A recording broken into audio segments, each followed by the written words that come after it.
بسم اللہ الرحمن الرحیم۔ ہمارا ترجمہ چل رہا ہے 21واں پارہ سورہ العنکبوت، اس کا دوسرا رکوع ہے۔ انشاءاللہ پہلے تلاوت کریں گے حسب معمول، اچھی طرح اس میں تجوید کے ساتھ تلاوت بھی سیکھی اور سکھائی جائے گی۔ اعوذ باللہ من الشیطان الرجیم، بسم اللہ الرحمن الرحیم۔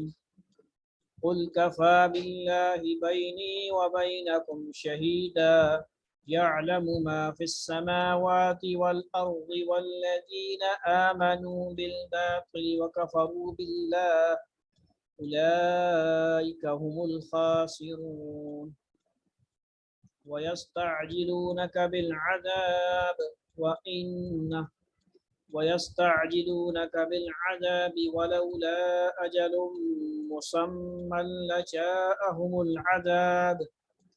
وليأتينهم بغتة وهم لا يشعرون يستعجلونك بالعذاب وإن جهنم لمحيطة بالكافرين يوم يغشاهم العذاب من فوقهم ومن تحت أرجلهم ويقول ذوقوا ما كنتم تعملون يا عبادي الذين آمنوا إن أرضي واسعة فإياي فاعبدون كل نفس ذائقة الموت ثم إلينا ترجعون والذين آمنوا وعملوا الصالحات لنبوئنهم من الجنة غرفا تجري من تحتها الأنهار خالدين فيها نعم أجر العاملين الذين صبروا وعلى ربهم يتوكلون وكأي من دابة لا تحمل رزقها الله يرزقها وإياكم وهو السميع العليم۔ صدق اللہ العظیم۔ آیت نمبر 60 تک اس کا ترجمہ انشاءاللہ مختصر کرتے ہیں۔ قل، آپ فرما دیجئے، آپ کہہ دیجئے کہ میرے اور تمہارے درمیان گواہی دینے کے لیے اللہ کافی ہے، اس سے ان تمام چیزوں کا علم ہے جو آسمانوں اور زمین میں موجود ہے، اور جو لوگ باطل پر ایمان لائے ہیں اور اللہ کا انکار کیا ہے وہی ہیں جو سخت نقصان اٹھانے والے ہیں۔ یعنی اللہ تعالیٰ نے معجزہ سب سے بڑا قرآن بھیجا ہے، تو باقی وہ لوگ نشانیاں اور معجزات مانگتے ہیں، تو اللہ تعالیٰ خود بذات خود جب وہ بھی اللہ کو مانتے ہیں تو اللہ تعالیٰ بڑا گواہ ہے، ان کو کافی نہیں ہے کیا؟ اور وہ باطل پر، کفر کی باتوں پر ایمان لاتے ہیں، اللہ کا کفر کرتے ہیں، اور یہی نقصان والے ہیں۔ وَيَسْتَعْجِلُونَكَ بِالْعَذَابِ، اور یہ لوگ جلدی مچاتے ہیں عذاب کے بارے میں، عذاب کو مانگتے ہیں۔ جب ان کو کوئی ڈرایا جاتا ہے، کہا جاتا ہے اللہ سے ڈرو، تو اللہ کے عذاب کے بارے میں کہا جاتا ہے تو یہ پھر جلدی مچاتے ہیں، کہتے ہیں کہ عذاب لے آؤ۔ وَلَوْلَا أَجَلٌ مُّسَمًّى لَجَاءَهُمُ الْعَذَابُ، اور اگر اس کا عذاب کا یعنی وقت مقرر نہ ہوتا تو اللہ تعالیٰ اس کو عذاب کو لے آتے۔ یعنی اللہ تعالیٰ حکیم ذات ہیں، وقت مقرر ہے اس کا، اور ان پہ مہربان بھی ہیں اللہ تعالیٰ، وہ ان کو ڈھیل دیتے ہیں، ورنہ اللہ تعالیٰ کے ہاں کوئی دیر نہیں ہے۔ وَلَيَأْتِيَنَّهُمْ بَغْتَةً وَهُمْ لَا يَشْعُرُونَ، اور اگر فرمایا ہے وَلَيَأْتِيَنَّهُمْ بَغْتَةً وَهُمْ لَا يَشْعُرُونَ، ایک مقرر وقت ہے، اس سے پہلے عذاب نہیں آ سکتا۔ ٹھیک ہے جی، اس کو سمجھے۔ اور اگر اچانک عذاب آ جائے وہ، ٹھیک ہے جی، پر ضرور جائے، اور وہ آئے گا ضرور، مگر اتنا اچانک کہ ان کو پتہ بھی نہیں چلے گا۔ وَلَيَأْتِيَنَّهُمْ، اور ان پر عذاب آ جائے گا، بغتتاً یعنی اچانک، وَهُمْ لَا يَشْعُرُونَ، اور ان کو پتہ ہی نہیں چلے گا۔ غافل پڑے ہوں گے، سوئے ہوں گے اور عذاب آ جائے گا۔ یستعجلونک بالعذاب، پھر یہاں پہ یہ تم سے پھر عذاب کی جلدی مچا رہے ہیں، عذاب جلدی مانگتے ہیں۔ وَإِنَّ جَهَنَّمَ لَمُحِيطَةٌ بِالْكَافِرِينَ، اور بے شک یقیناً جہنم ان کو گھیرے میں لے گی، جہنم ان کو ضرور پکڑ لے گی، جہنم کا عذاب ان کو ہوگا، ان کو جلدی جس بات کی ہے اس کو جہنم پھر ان کی وہ خواہش پوری کر دے گی۔ یوم یغشاہم العذاب من فوقہم، اس دن جب عذاب ان پر اوپر سے بھی چھا جائے گا اور ان کے پاؤں کے نیچے سے، ومن تحت ارجلہم، اور ان کے پاؤں کے نیچے سے بھی، ویقول ذوقوا ما کنتم تعملون، اور کہے گا کہ چکھو ان کا، یعنی اللہ تعالیٰ فرمائے گا چکھو ان کاموں کا مزہ جو تم کیا کرتے تھے، اب عذاب چکھو جو تم جلدی بچاتے تھے، عذاب مانگتے تھے، اب عذاب آیا ہے۔ اور جہنم کا ایسا عذاب ہے کہ اوپر نیچے دائیں بائیں ہر طرف سے وہ تم پر مسلط ہے، نکل نہیں سکتے وہاں سے۔ اب کیا، اب ہماری خواہش پوری ہوئی ہے، یعنی دائمی عذاب مراد ہے کافروں کو۔ اللہ تعالیٰ سب کو ہدایت نصیب فرمائے۔ کفار کے لیے دائمی عذاب ہے، اور مومنین مسلمان جو علامہ فرمائے گناہ کرتے ہیں، عذاب ان کو تھوڑا بہت ہوگا، اس سے پھر نجات حاصل ہوگی، لیکن کفار کے لیے یہاں دائمی عذاب کا ذکر ہے۔ یا عبادی الذین آمنوا ان ارضی واسعۃ فإیایا فاعبدون، یہاں پہ ان بندوں کو جو ہجرت کے بارے میں تھوڑے سے پریشان تھے، ان کو تسلی ہے، ہجرت کی اہمیت اور فضیلت کا بیان ہے۔ اے میرے بندو جو ایمان لائے ہو، صحابہ کرام جو ایمان لائے ہیں، وہ اس بات سے گھبرا رہے ہیں کہ اگر دوسرے ملک ہجرت کر کے جائیں گے تو وہاں پہ تو ہمارے سارے کاروبار یہیں پہ رہ جائیں گے، کفار بھی ہو سکتا ہے ہمیں مار کے قتل کر دیں، اور بزنس کاروبار سارا ہمارا ٹھپ ہو جائے گا، یہیں پہ رہ جائے گا، تو کیا ہوگا؟ اللہ تعالیٰ نے یہاں تسلی دی کہ ان ارضی واسعۃ، بے شک اللہ تعالیٰ کی زمین بہت وسیع ہے، بہت بڑی ہے، فإیایا فاعبدون، آپ وہاں پہ جا کے فإیایا فاعبدون، پس اسی کی عبادت کرنی چاہیے،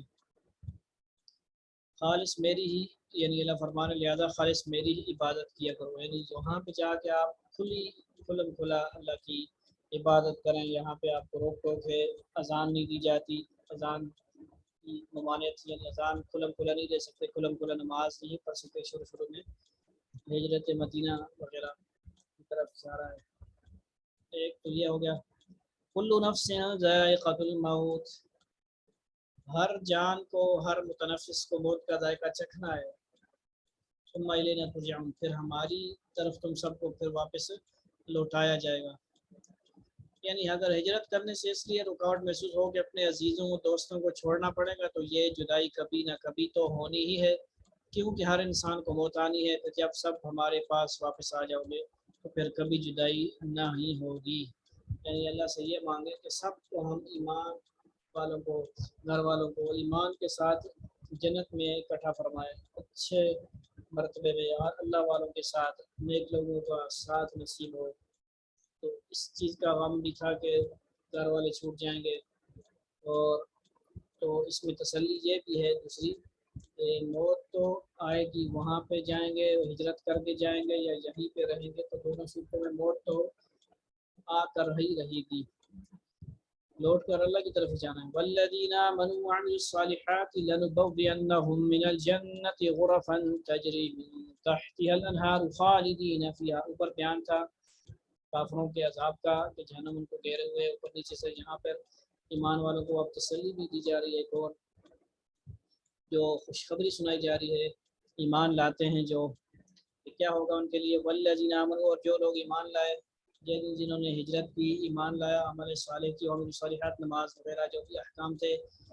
وہ کیے، وعمل الصالحات، اور نیک عمل کیے، لنبوئنهم من الجنت، جنت میں ان کو ضرور ڈالا، یعنی غرفن تجری، داخل کیا جائے گا ایسے بالا خانوں میں، یعنی غرفن ایسے بالا خانہ، جنت کے ایسے بالا خانوں میں آباد کریں گے ان کو، بسائیں گے اللہ تعالیٰ، تجری من تحت الانہار، ان کے نیچے نہریں بہتی ہوں گی، یہ اکثر آتا ہے قرآن میں، اور ایک جگہ تحت الانہار آتا ہے 11 سپارہ میں، باقی اکثر جگہ من تحت الانہار آتا ہے، یعنی ان کی ایسی جنت ہوگی کہ اس کے نیچے سے نہریں بہ رہی ہوں گی۔ ایسے مہمان نوازی کے اللہ تعالیٰ ان کو کمرے اور بالا خانہ دیں گے، یہ تو ان کے لیے بدلہ ہے۔ نعم اجر العاملین، اللہ فرما رہے ہیں کیا ہی خوب عمل کرنے والوں کے لیے اجر و بدلہ ہے، عاملین عمل کرنے والوں کے لیے، الذین صبروا وعلی ربہم یتوکلون۔ پھر ایک اور ایمان والوں کی صفت اور ان کو تسلی اور ان کو بیان کیا اچھی عادت، الذین صبروا، وہ لوگ جو صبر کرتے ہیں، وعلی ربہم یتوکلون، اپنے رب پر توکل کرتے ہیں، بھروسہ کرتے ہیں، جنہوں نے، یعنی یہ کس کے لیے ہے، اجر العاملین الذین صبروا ہے، یعنی ان لوگوں کے لیے یہ بہترین اجر ہے جو صبر کرنے والے ہیں، اللہ پر بھروسہ کرنے والے ہیں۔ آگے ایک اور بہت ہی عمدہ یعنی تسلی ہے دوسری، کہ ان کو غم تھا کہ رزق کا کیا ہوگا، ہم وہاں پہ ہجرت کر کے جائیں گے تو وہاں پہ کچھ بھی کاروبار وغیرہ نہیں ہوگا، تو اس میں کیا اللہ تعالیٰ نے تسلی دی، وَكَأَيٍّ مِّن دَابَّةٍ لَا تَحْمِلُ رِزْقَهَا، اور کتنے جانور ہیں چوپائے ہیں جو اپنا رزق اٹھائے نہیں پھرتے، ٹھیک ہے جی، وَكَأَيٍّ کتنے ہیں، مِن دَابَّةٍ جانوروں میں سے، لا تحمل نہیں اٹھاتے، نہیں بوجھ اٹھاتے، رزقا اپنے رزق کا، اللہ یرزقها وإیاکم، اللہ ہی ان کو رزق دیتا ہے اور تم کو بھی اللہ تعالیٰ رزق دے گا۔ وہاں پہ جاؤ گے، وہاں پہ آپ کی مدد کی جائے گی، آپ کے انصار ہوں گے، اور وہ سارا پھر واقعہ ہے ہجرت و نصرت والا مشہور جو کیا گیا معاملات، مواخات مدینہ وغیرہ، میثاق مدینہ۔ وہو السمیع العلیم، اور اللہ تعالیٰ جاننے والا ہے، سننے والا ہے اور علم والا ہے، ہر بات کو سنتا ہے، ہر بات جانتا ہے۔ تو یہاں تک ترجمہ ہے، یعنی کتنے جانور ہیں صبح کو جاتے ہیں اور شام کو کھانا کھا کر آتے ہیں واپس، یعنی تازہ گوشت چیتے ہوئے شیر تازہ گوشت کھاتے ہیں اور شام کو ہو جاتے ہیں آرام سے، پھر صبح کو اللہ کھلاتا ہے۔ تو یہ تسلی اللہ تعالیٰ دے رہے ہیں کہ اللہ ان کو رزق دے رہا ہے تو آپ کو کیوں نہیں دے گا، آپ کو اشرف المخلوقات ہیں، آپ کے لیے تو سارے مخلوقات سارے جہان کو بنایا ہے، آپ اللہ پر ایمان لائیں گے کامل اور اللہ کی بات مانیں گے تو اللہ تعالیٰ آپ کو ضرور جو ہے نا دنیا آخرت میں کامیابی عطا فرمائیں گے۔ اللہ رب العزت ہمیں قرآن سمجھنے سمجھانے پڑھنے پڑھانے کی عمل کرنے کی حقیقی معنوں میں عمل کرنے کی توفیق نصیب فرمائے۔ السلام علیکم ورحمۃ اللہ وبرکاتہ۔ آئندہ انشاءاللہ نیکسٹ اسباق کے ساتھ آپ کے سامنے حاضر ہو جائے گا۔ اپنی رائے سے ضرور ہمیں جو ہے نا متنبع فرمایا کریں، کوئی تنبیہ فرمایا کریں، اور اپنی رائے کا اظہار ضرور کیا کریں۔ اللہ تعالیٰ